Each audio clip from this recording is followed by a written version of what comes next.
Amados, o tema daquilo que eu quero falar com você nessa manhã é: Deus gosta que você acredite nele.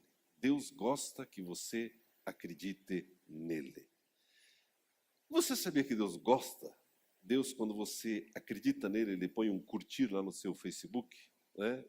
Ele compartilha, né, a sua fé nele, ele impulsiona, né? Ó, vamos projetar aqui, ó, tem um filho meu acreditando em mim. Ele não fez assim em relação a Jó.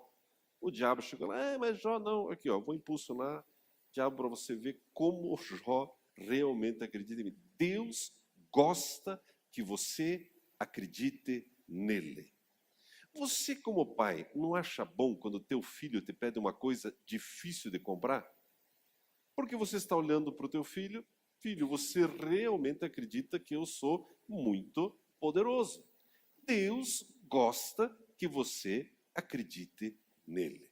E nós temos conversado durante esse ano muito sobre essa questão da fé, da palavra da fé, crer em Jesus, acreditar em Deus, acreditar em Jesus. E eu quero conversar com você sobre isso nessa manhã. Se você perguntar para a pessoa que está do seu lado, ei, você está precisando acreditar um pouco mais em Deus? Você está aí com alguns desafios, né? Alguns motivos de oração que requerem o favor, o milagre de Deus? Provavelmente essa pessoa vai olhar e afirmar positivamente para você. Vamos ver o que a palavra de Deus fala sobre isso. Amados, dá uma olhadinha em primeiro lugar ainda para a nossa introdução, em 1 Samuel, capítulo 17, versículo 45.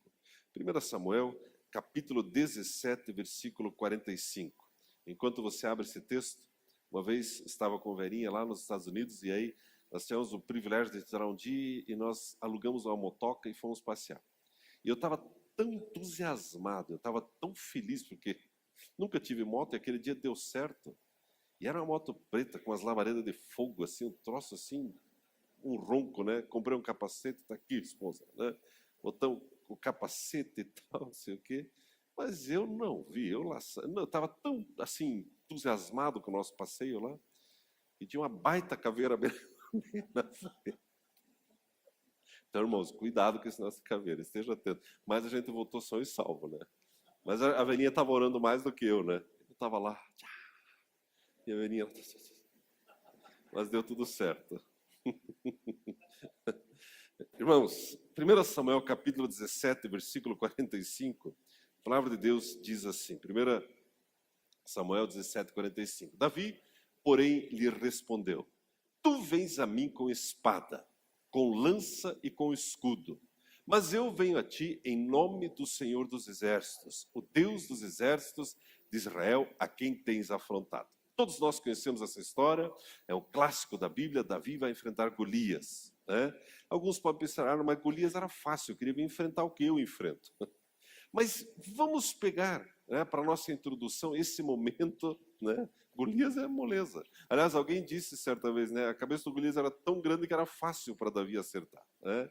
Mas, irmãos, coloque-se por um instante no lugar do Criador, no lugar de Deus, vendo esta cena. Um garotinho, né, com as suas pedrinhas, enfrentando um gigante. E um gigante que estava insultando Deus, estava zombando de Deus, estava agredindo Deus. Agora, um garotinho, um só, decide acreditar em Deus. Você consegue ver Deus feliz no trono? Não é interessante? Irmãos, a mesma coisa acontece conosco hoje em dia.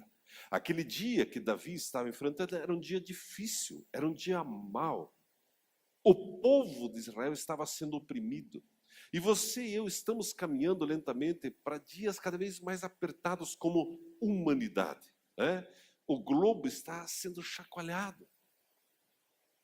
Agora aparece um garotinho que decide crer em Deus.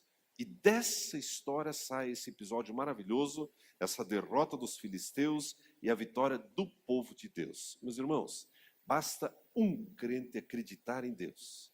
Deus curte a sua fé nele e ele libera um milagre. É exatamente assim que funciona. Você sabia disso? Quando vimos o testemunho da Mariana, não é gostoso, né? uma jovem decidiu crer, olha, eu vou nesse projeto, eu quero ir lá orar, eu quero lá abençoar, e Deus curte. Deus diz, é isso mesmo. E aqui cabe uma informação muito importante. Então, para agradar a Deus, eu tenho que ter fé? Sim, mas não para ser salvo. Quer dizer, você tem que ter fé para ser salvo. Você não precisa fazer obras para ser salvo. Já passamos desse conhecimento.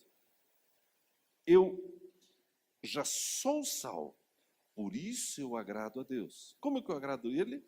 Crendo nele. Meus irmãos, quando eu compartilho um pensamento desse, eu fico imaginando o que é que Deus vai permitir que você e eu ainda enfrentemos na nossa vida. Não é verdade? Tantas situações que você acha que, bom, agora beleza, o pior já passou, de repente surge uma outra situação e você está diante daquela situação, ou na família, ou no seu ministério, alguma situação. Deus, eu preciso confiar no Senhor. Não é maravilhoso ver como crianças confiam nos seus pais quando são pequenininhas? Muitas depois esquecem até que têm pais, afrontam os pais. Mas quando são pequenininhas, não é maravilhoso? Não vão no colo de qualquer um. E se o pai volta, ou a mãe volta uma viagem, aquela euforia, Por quê? Porque confiam nos seus pais. Não é verdade? Você confia no seu pai? Você crê de todo o seu coração em Deus? Deus gosta que você acredite nele. Veja o que está escrito, por gentileza, no Evangelho de João, e aqui entra o meu primeiro ponto, Evangelho de João, capítulo 4, versículo 50. Evangelho de João, capítulo 4, versículo 50. Olha o que diz esse texto. Evangelho de João, capítulo 4, versículo 50. O Fernando também, no momento da oferta, ele falou exatamente a mesma coisa, sobre confiar em Deus. Né? Você está disposto a se entregar, só se entrega quem confia em Deus, não é verdade? Evangelho de João, capítulo 4, versículo 50, diz assim: respondeu Jesus, vai, o teu filho vive. O homem creu na palavra de Jesus e partiu. O homem o quê? Creu na palavra de Jesus e partiu.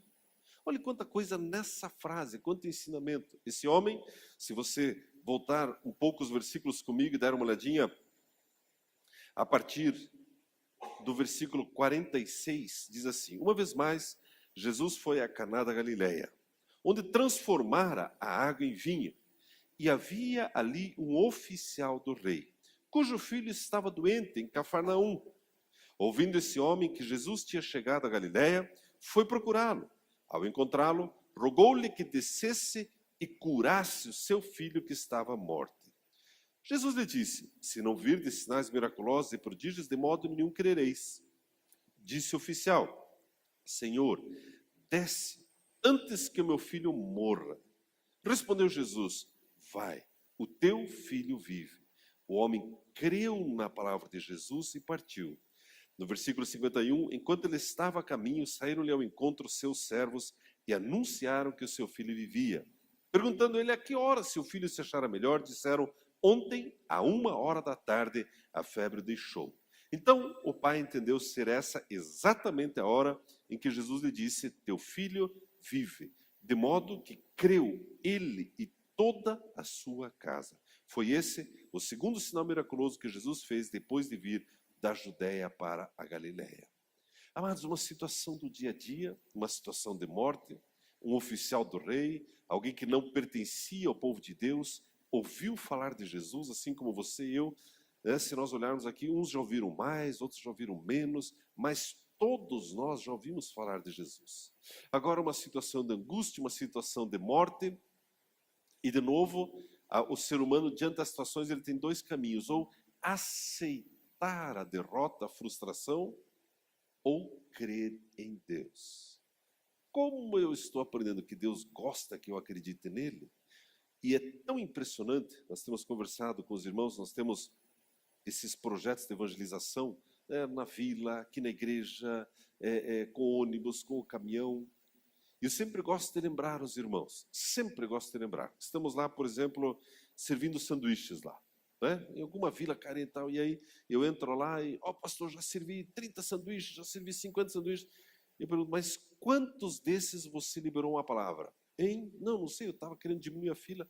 Irmão, servir o sanduíche é muito bom, mas no dia seguinte precisa de novo, e no outro de novo. Mas a palavra que você libera, a palavra de Deus, essa é a que vai fazer a diferença.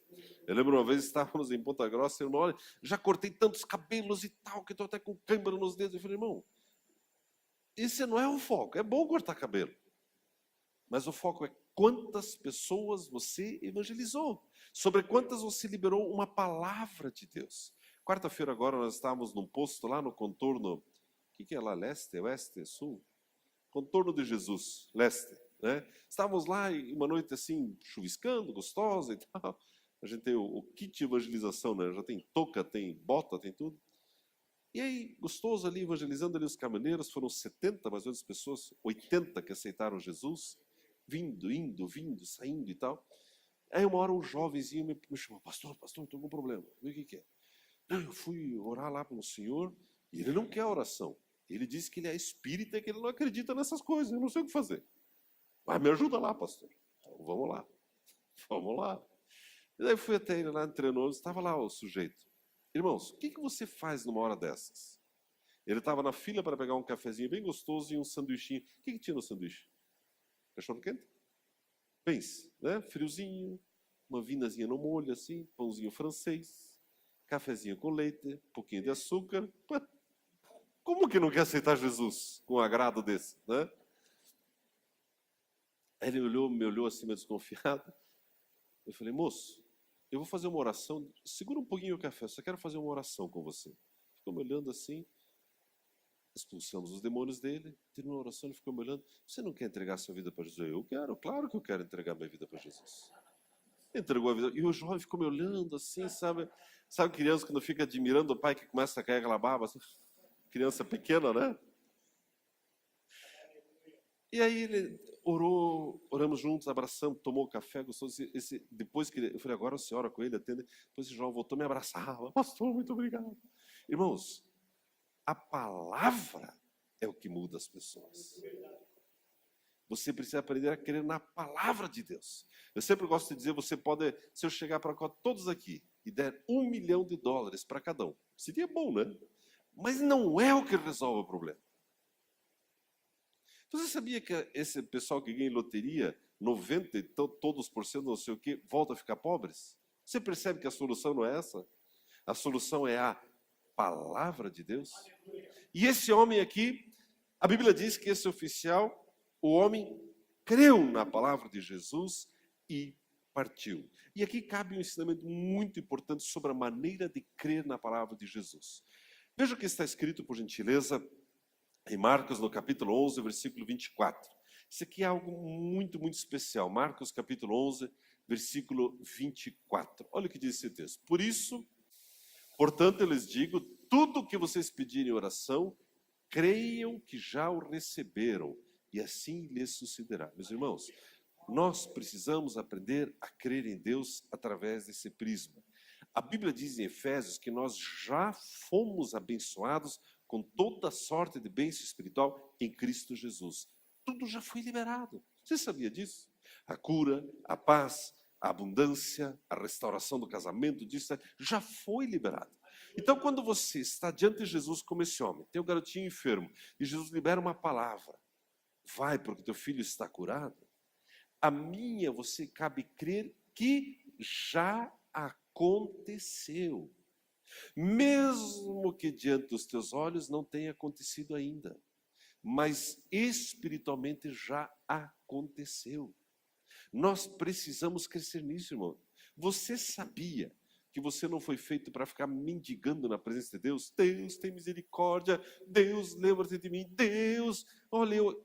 Não, irmão, você é rei e sacerdote. Você é filho. Que filho que fica mendigando desse jeito para o pai? Você crê que já recebeu. Por exemplo, as crianças estão lá em cima.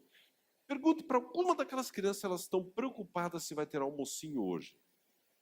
Elas têm certeza que vai ter um nuggets no pratinho delas daqui a pouco. Mas elas têm certeza, mas não estão nem aí. Mas os adultos, não sei, será? Hoje dá, amanhã, não sei. E Deus olhando a gente. E quando a Bíblia diz que a gente deve ser como criança para receber o reino, eu creio cada vez mais que é disso que a Bíblia está falando. Essa atitude de confiança absoluta em Deus. Crendo que o recebestes. A Bíblia diz que esse homem recebeu uma palavra, ele creu e partiu. Essa expressão partiu está falando da caminhada no seu dia a dia. Meus irmãos, isso é muito importante. Ele não tinha celular, ele não tinha Facebook, ele não podia ligar para casa, ei, o filho sarou? Não, ele tinha simplesmente que crer na palavra de Deus. Isso é muito importante, amados.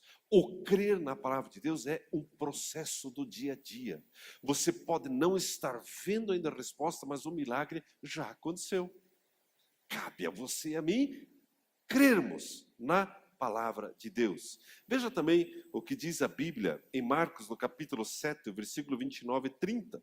Marcos, capítulo 7, versículos 29 e 30. Olha o que diz esse texto. Então ele lhe disse, por causa dessa resposta, dessa palavra, você pode ir, o demônio já saiu da tua filha. Ela foi para casa e encontrou sua filha deitada e o demônio já a deixara. Essa aqui era a mulher Ciro-Fenícia, que não pertencia ao povo de Deus, que seguiu Jesus e pediu que ele expulsasse o demônio da filha. E Jesus faz o quê? Ele libera uma palavra. E a mulher, a Bíblia diz que ela creu nessa palavra. E ela partiu e quando ela chegou em casa, eu não sei quanto tempo levou a caminhada dela, não sei se foi um dia, foram 2 dias, mas quando ela chegou, ela viu que tudo estava resolvido. Meus amados, Deus tem mais o controle das nossas vidas que nós imaginamos. Cabe a nós crermos nele. Responda para você. Você está em algum aperto financeiro? Creia na palavra de Deus. Você está com alguma angústia no seu casamento? Creia na palavra de Deus. Você está com alguma aflição na sua saúde? Creia na palavra de Deus. Irmãos, o que difere os adultos, os maduros e imaturos, é o quanto eles acreditam que o que Deus falou nesse livro é a verdade. Por exemplo, Jesus disse, a minha paz vos dou. Sabe o que isso significa? Que você precisa viver em paz. Jesus, eu acredito, eu creio. É para mim essa palavra. Essa palavra é verdade na minha vida. A Bíblia diz, é Ele quem sara todas as tuas enfermidades. É para mim essa palavra. Jesus disse, eu vim para que vocês tenham vida em abundância. Jesus é para mim essa palavra. Você vai lá na tua empresa, no teu trabalho, nas suas finanças, e ora isso, Jesus, eu declaro a tua abundância. É a palavra dele, meus irmãos. Nós precisamos aprender a garimpar essa palavra e nos apoiarmos na palavra de Deus, porque se você ficar prestando atenção só no que o mundo diz, dá uma gastura, irmãos, dá um desânimo, não é verdade? Vamos pegar um exemplo, né? Meu pai era professor estadual. Meu pai nunca fez greve. E meu pai nunca ocupou escola. Quanto menos ficou jogando coisas nos outros. E aí você olha essas coisas no nosso estado, não te dá uma sensação ruim? Eu preciso voltar para a palavra de Deus e ver o que Deus espera. E a Bíblia fala tão claramente que nós devemos o quê? Submetermos a nós mesmos uns aos outros e não nos impormos uns sobre os outros. Se a nação brasileira descobrir isso, quão mais fácil será viver. Não é verdade, meus amados? Quão mais fácil será viver. Mas aí começa a crescer esse espírito de rebeldia, esse espírito do contra, sou contra, sou contra, sou contra. E a igreja precisa se impor com a palavra. Como é que a igreja se impõe com a palavra? Amando as pessoas. Ou vamos bloquear uma rua? Vamos fechar a rua aqui, pessoal. Todo mundo agora tem que aceitar Jesus. Vamos meter fogo nos pneus aqui? Não, irmão, não é assim que funciona. É o contrário, a gente tem que tirar essas coisas e chamar as pessoas para Jesus. Cada vez mais, você vai vendo que é só Jesus a resposta. Não é verdade, meus amados? É só Jesus a resposta. Veja o que diz ainda a palavra de Deus em Mateus, capítulo 12, versículo 13. Mateus, capítulo 12, versículo 13, a Bíblia diz assim, Então ele disse ao homem: estenda a mão. Ele a estendeu e ela foi restaurada e ficou boa como a outra. Amados, quem disse? Jesus. Para aquele homem que tinha uma das mãos ressequida. Tem muitas aplicações esse texto, mas ele disse o quê? Estenda a mão. E ele fez o quê? Em cima da palavra de Jesus, ele obedeceu. E a Bíblia diz que aquela mão ficou sã como a outra. Você percebe, irmãos, que quando nós falamos sobre creia na palavra, declara a palavra, ela produz resultados? Você pode não estar vendo agora, mas com certeza cada um que está aqui já viu a palavra de Deus produzir resultado na sua própria vida. Você já viu isso acontecer. E você vai continuar vendo a palavra de Deus se cumprindo na sua vida, na sua casa. A Bíblia diz, ainda, eu gostaria que você abrisse mais esse texto em Mateus capítulo 14, versículo 29. Mateus 14, 29, sobre crer na palavra do Senhor Jesus. A Bíblia diz, venha, ou vem, respondeu ele. Então Pedro saiu do barco, andou sobre as águas e foi na direção de Jesus. Muitas pessoas preferem o versículo seguinte, em que Pedro ficou com medo, olhou a altura das ondas e o Pedro afundou. E muita gente zomba de Pedro. Ei, Pedro, mas você também, onde já se viu? Jesus estava ali. E você, naufragou, você afundou. E muita gente gasta tempo nessa derrota. Mas você sabia que Pedro, dos que eu conheço, além de Jesus, é o único que andou sobre as águas?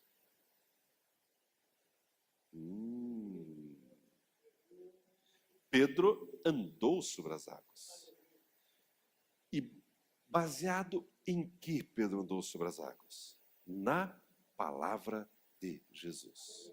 Meus irmãos, eu te dar uma notícia para você. Não tem moleza espiritual sobre a terra. Não, Deus e pastor também, esse ano eu vou tirar férias. Eu não quero nem exercer fé, eu não quero nem repreender os demônios. Eu queria ficar assim meio numa rede assim, esse ano, né? Dar um tempo, né? Vou tirar um ano assim meio... Não dá certo, irmãos. A luta nossa é constante. E só tem uma maneira de você agradar a Deus, é exercendo fé. Por que você não se converte de uma vez por todas à palavra de Deus e começa a garimpar esse livro, promessas específicas para a sua vida, para o seu negócio? Pegar o teu negócio, tuas finanças, você já fez conta de todo lado, de todo jeito, né? Nós temos contadores aqui, né? E administradores, é isso mesmo, faça as contas. Mas por que você não apresenta para Deus? Eu quero a abundância que Jesus falou. E começa a declarar isso na sua vida, na sua casa.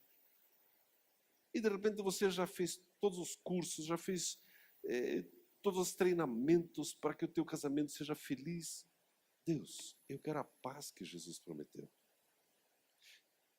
E de repente você olha um filho, outro, alguém, um membro da sua família fora da igreja. Deus, está escrito, crê no Senhor Jesus e será salvo tu e tua casa. E você começa a declarar a palavra de Deus sobre a sua própria vida, sobre a sua casa.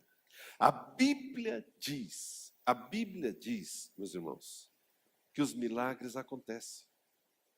Deus gosta quando você acredita nele. Você já perdeu o sono alguma noite preocupado por problemas ou não? Imagine, pastor, eu nem sei o que é isso. Sabia que Deus gosta quando você põe o seu pijama multicolorido lá, põe a touquinha no frio, meia e pantufa, não sei o que, tibumba na cama e... Deus está olhando ele positivo. Você sabia disso? Mas Arno, não tem que... Vai dormir. Eu confio no meu Criador. Eu confio no meu Deus. E meus irmãos, eu falo assim, e eu sei que você enfrenta algumas lutas pesadas, difíceis. E as lutas, elas ficam mais pesadas quando elas demoram muito para passar. Mas nós temos duas opções, continuar crendo na palavra de Jesus ou simplesmente sucumbirmos às lutas e às angústias. Veja o que a Bíblia diz, meus irmãos, em João capítulo 6, o versículo 68. Evangelho de João 6, o versículo 68. Olha o que diz esse texto. João 6, 68. Simão Pedro lhe respondeu: Senhor, para que iremos, se só tu tens as palavras de vida eterna? Esse aqui foi o momento que Jesus, eu acho que era uma manhã como essa aqui. Jesus perguntou: olha, eu sei que, né, vocês estão meio estressados aí com esse negócio de cruz e de pregação, expulsar demônio. E se vocês quiserem, vocês podem ir embora. Podem ir embora. Eu fecho a minha igreja, Jesus disse, vocês podem ir embora. Aí Pedro olha para Jesus e diz: Jesus, mas para onde que eu vou?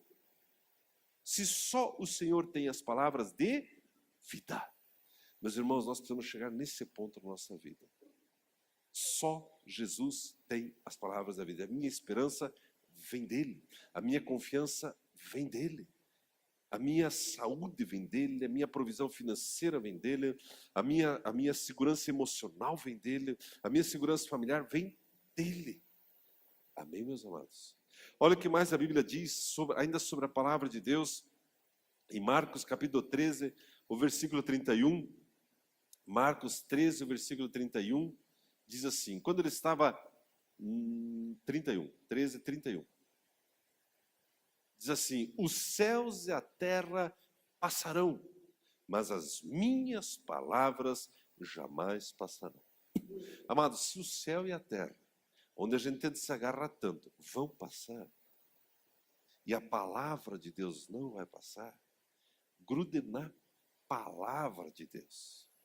E eu quero encorajá-lo, né, os queridos que estão com esse projeto recebendo os amados ali embaixo, você que tem ido junto no Jesus é Mais, quando você for orar por uma pessoa e você olha aquela pessoa, de repente ela está alcoolizada, ou ela está sob efeito de drogas, ou ela está suja, ela está destruída. Olhe para ela e declare a palavra de Deus e veja ela transformada. E você vai vê-la transformada, meus irmãos. Mas, Arno, mas a pessoa saiu cambaleando da minha oração do jeito que estava. Não é mais a mesma pessoa. Você não é mais a mesma pessoa. Você não é mais um incrédulo que olha só para as coisas materiais passageiras. Você é daqueles que creem na palavra de Deus. Quando você vê essas notícias, ocupação da escola, bloqueio disso, invasão daquilo, não sei o quê, meus irmãos, você não se desespera mais, porque você olha para a palavra de Deus e você vive a sua vida baseada na palavra de Deus e nos princípios da palavra de Deus. E você caminha triunfante e seguro sobre a face da terra. Voltando àquele primeiro texto que nós lemos, em João capítulo 4, versículo 50, e nós caminhamos para o fim daquilo que eu quero falar, nós queremos orar. João capítulo 4, versículo 50. A Bíblia diz: o homem creu na palavra de Jesus e partiu. Quando ele chegou, ele viu o milagre. Eu quero declarar exatamente essa palavra sobre a sua vida. Eu declaro isso sobre a sua vida. Você é daqueles que creem na palavra de Deus e você vai ver ainda esse ano exatamente isso que você está colocando diante de Deus. Essa angústia, esse aperto, você vai ver isso resolvido. É a palavra de Deus. Amém, amado? Eu declaro isso sobre a sua vida. Deus, amados, Ele é surpreendente conosco. Deus é extraordinário. E Deus gosta quando você acredita nele. Por que você não dá uma chance para ele? Deus, é o seguinte, eu vou acreditar no Senhor. Por exemplo, o Fernando orou agora há pouco sobre a casa própria. E talvez você já começou a fazer conta. Não, isso, mais isso, menos aquilo, menos. Não vai dar. Não vai dar. Pois é, Deus não vai dar. Desculpem, Deus, mas não vai dar. Irmão, creia em Deus. De repente aparece lá uma herança que você nem sabia. De repente tem um reembolso do que você já tinha esquecido. De repente alguém dá uma oferta para você. Tantas coisas podem acontecer. Deus, Ele é ilimitado. Eu gosto de lembrar nos cultos de curas e milagres, algumas pessoas param de orar pela sua cura. Se acostumam com a dor, com a doença, com o remédio. Comece a crer novamente. Amém, meus amados? Você recebe essa palavra em seu espírito. Eu gostaria de convidá-lo a ficar em pé. Eu quero orar.